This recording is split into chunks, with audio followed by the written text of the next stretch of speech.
Ba-na-na, ba-na-na, and welcome back to Balancing Unhinged, the podcast where we navigate the crazy world of adulting and real estate while keeping our sanity intact. I'm your host, Amber Shah, your local realtor here in St. Augustine, Florida.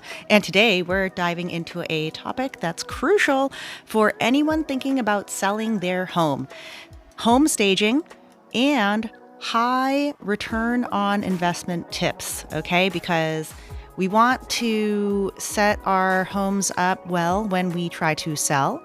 However, nobody really wants to invest a ton of money, but anything that you do invest, you want that to be a good return. So if you were to spend a couple $100 to fix up your house or a couple $1,000 to fix up your house, you would definitely want to be able to make, $10,000 on $2,000 or something like that, so that you're not losing money.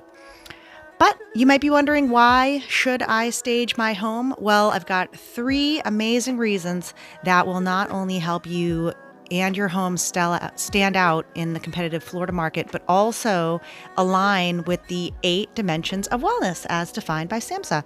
Plus, I'll share some high ROI tips that can enhance your home's value without breaking the bank. So, first and foremost, first impressions matter. All right. And that aligns with emotional wellness. So first up, let's talk about first impressions. You know the saying, you never get a second chance to make a first impression. And someone else that I used to know would say, people only remember the best and the last. So if you're doing a bunch of showings and you're checking out a bunch of different homes, or people are looking at a bunch of different homes, how do you get yours to be the best? All right. Because you're not always going to be the last. So it definitely couldn't be more accurate. Staging your home creates an inviting atmosphere that allows potential buyers to envision themselves living there, which ties directly with emotional wellness. Quick tip here is to start with the entryway. So, fresh coat of paint all over the home can do wonders, but specifically in the entryway, a clean and welcome home mat can also do wonders. So just a freshly coated entryway with paint and a new welcome mat, so it doesn't look dingy and old. Because I know that I walk into a lot of houses that I'm doing showings and we're looking at the house, and I definitely noticed the mat first. And you're like, oh wow, they put a new mat here, or you're like, oh, this is kind of a gross old mat. So you're like, are they using this mat for staging, or are they using this mat that was left over in their garage, or they moved out and they just decided to leave that here or whatever. But either way, you want to consider adding a few potted plants, decorative piece, really set the tone. Just right when you walk in the door, you just like open the door and you go, wow, what a welcoming vibe. It can really foster positive emotions, making buyers feel at home instantly. All right. And then highlighting your home's best features. So like environmental wellness, right? So like the second reason that you should be able to highlight your home's best features. Every home has unique characteristics about them that can be accentuated with the right staging. So contributing to the environmental wellness, like a quick tip, using furniture and decor that draws attention to your features, right? So if you have like a really nice fireplace, put a chair near it. And for instance, also setting seating or drapes to enhance a view. So if you have like a really nice window, put some drapes on it so that people are drawn to it and they want to look through it. So it not only highlights what's great about your home, but it also helps buyers visualize their future in your space, creating a really harmonious environment, getting the feng shui going, And then for the emotional connection, social wellness. And finally, the third reason, creating an emotional connection, which ties to social wellness. Buyers often make decisions based on how they feel. All right. They want that vibe. The staging really helps evoke feelings of comfort and belonging. Right? So it's like you look around the neighborhood and you're like, oh, I think that this is a nice neighborhood, or you see somebody in the neighborhood that's not being so good and you're like, oh God, that doesn't seem like a good neighborhood. But if you're able to really create like an emotional connection, that would be great. Incorporating neutral colors, soft textiles, really creating a cozy atmosphere. Actually, now that I'm saying that out loud, I've noticed that whenever I see leather inside a home, and leather is not exactly a soft textile, right? So it's very, it seems like an office. And I'm like, oh, I could see myself like working here, but I don't know if I could see myself living here. So then you really want to try to consider incorporating and adding some personal touches like fresh flowers or a bowl of fruit in the kitchen. It just helps. You do want to keep it minimal, right? So not too cluttered for sure. Definitely decluttering is going to be a good tip for when you're trying to get out of there. And a balanced environment that fosters connections, allowing potential buyers to envision themselves and their families thriving in that space. All right, so those are your top 3 ROI tips. And I also had this other, those are staging tips. So you can always hire a stager. There are staging companies that are available to do it for you. Your realtor should know of some good ones for you. Some realtors do them themselves. I know good companies, so if you need anybody, just let me know. And then as we transition into some high ROI investment tips for sellers, I had some awesome high ROI investment tips for sellers. They will give you a high return on your investment so that you're not spending too much money, and you'll be able to make some money from the money that you put into it. So that can significantly boost your home's appeal and value. So number 1, kitchen upgrades. The kitchen is often the heart of the home, so consider minor upgrades like replacing hardware, knobs, painting cabinets, refinishing cabinets, or installing a new backsplash. These changes can create a fresh look without expensive renovations pricing and enhance the aesthetic appeal and physical wellness throughout the functional cooking space. So doing things like painting the brick or something like that. You could also get those like stick-on tiles as a backsplash. As long as it's new, it usually looks good, right? So as long as it's not like old and dingy. So if you're putting something on new, then it's probably going to look good at first. So that's what you want.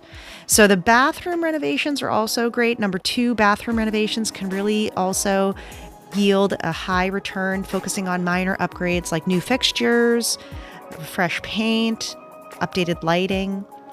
These renovations can make significant impact on buyers and provide a solid return on your investment. And I had my first house back in 2013, and we sold the house in 2021. And I did make a lot of upgrades in the house. And when I was looking at new houses, I did notice that were a lot of houses saying like, oh, we put new knobs in the kitchen. And I'm like, having done that myself, I'm like, well, each knob might cost like between $1 and $5, depending on what it is. And then a lighting fixture costs like between $100 and $300, depending on what it is. You can even get cheaper ones. Like those boob lights, like everybody's replacing the boob lights, right? Please replace your boob lights, get rid of the boob lights, and just get something else because they always look better than the boob lights. Just quick upgrades, just cleaning. So like even at my house, we have like the people come for the cleaning sometimes, and I clean my ceiling fans, right?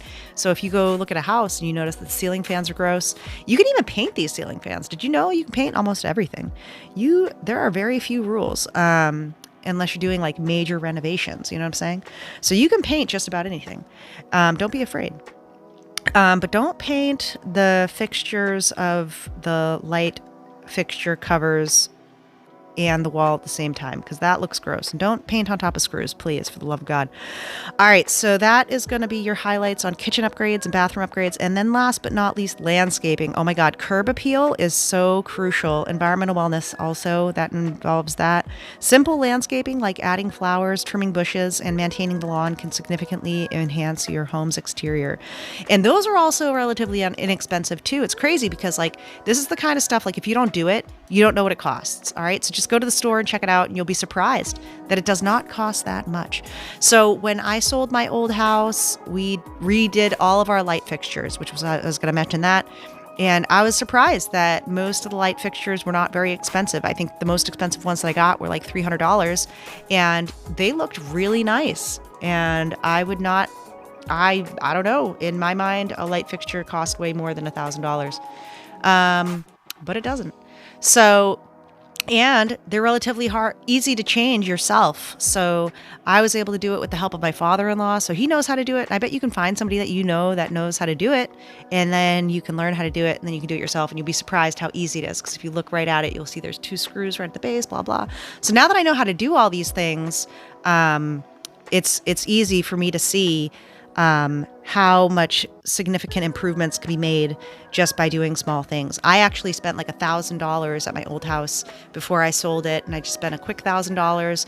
The guy came to my house, and I think he redid my grass and put in some bushes and redid the mulch and took out some bushes and stuff like that.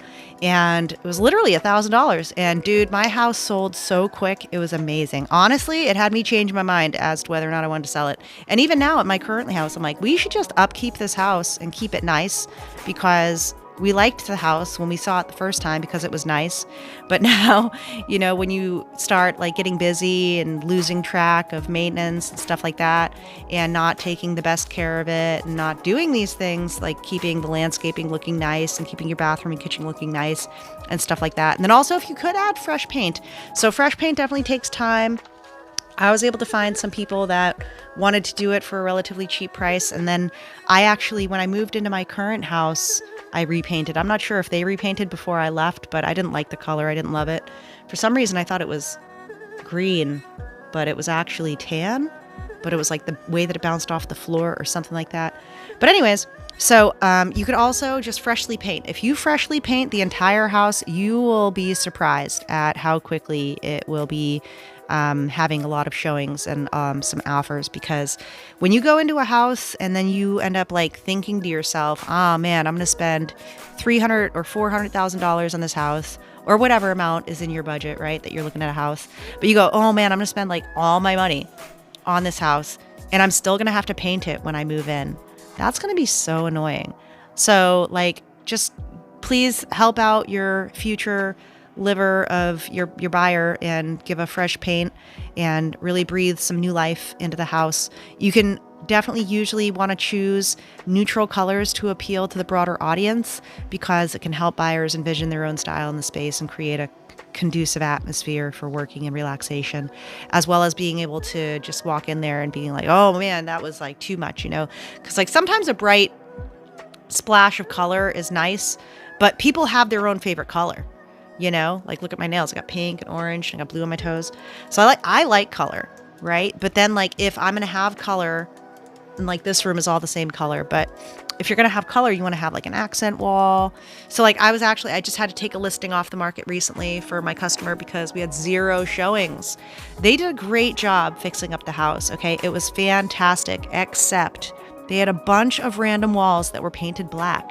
And I was like, why are these walls black? And they're like, well, we wanted to repaint the wall, and we thought it would be like, like a cool look. So I'm like, I mean, that's cool to you, but not to many other people. Like, I don't want black at my house. That's my personal opinion. So if they did all the walls white or a neutral color, they probably would have had better luck. But I bet there were a lot of people that saw that black and they were like, shit, I'm gonna have to cover up that black, and it's gonna take a long time because black is kind of, I don't know, a dark color. So it seems like it would be harder to cover. Okay. The less work that I have to do is better for me. That's my quote.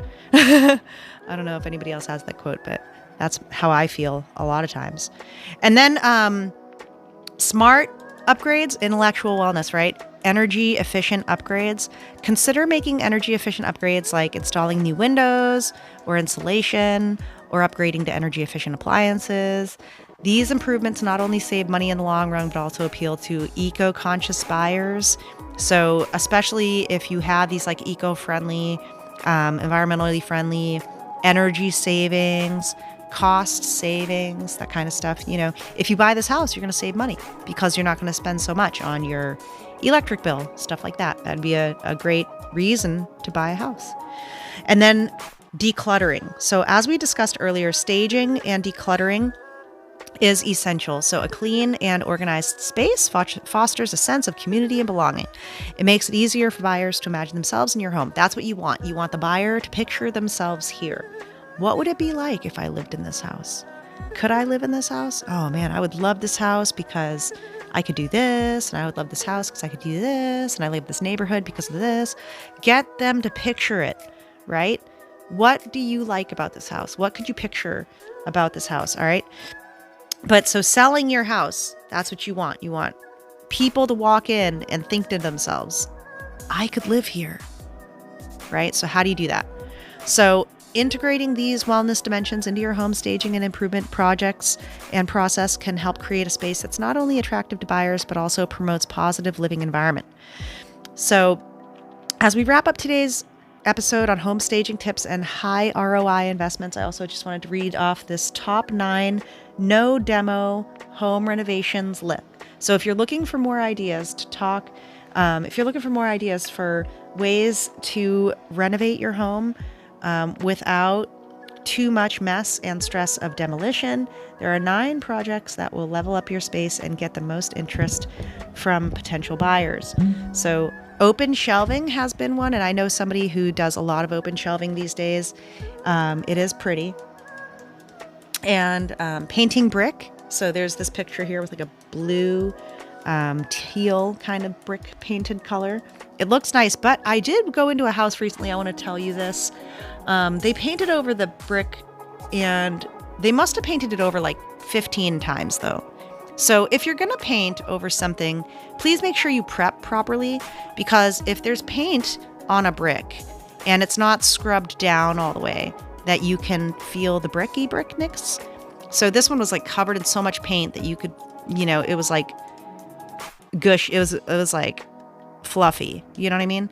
So please prep properly if you're going to do painting, because a poorly prepped paint area looks like poop. And then smart lighting. Smart lighting is fun. Automatic lights outside, stuff like that. Ooh, an outdoor TV.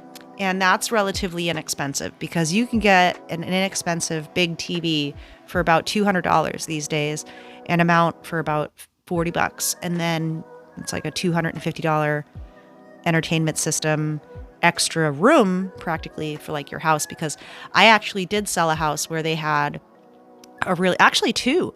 They both had a really nice back porch area, which was practically an additional living space. So it was like giving the house another room. So if you give your house another room by putting an outdoor TV or outdoor entertainment, stuff like that, outdoor kitchen. I don't know how big an outdoor kitchen would be. I mean, I haven't seen too many. And the ones that I saw just weren't impressive. Because again, if it's not new, it doesn't look that great unless you like really clean it up really nice. So you got to clean it up really nice. Ooh, a pergola. A pergola. Yeah, those are nice because that's like an additional living space. A fire pit, a picket fence. And that's number 9, a white picket fence.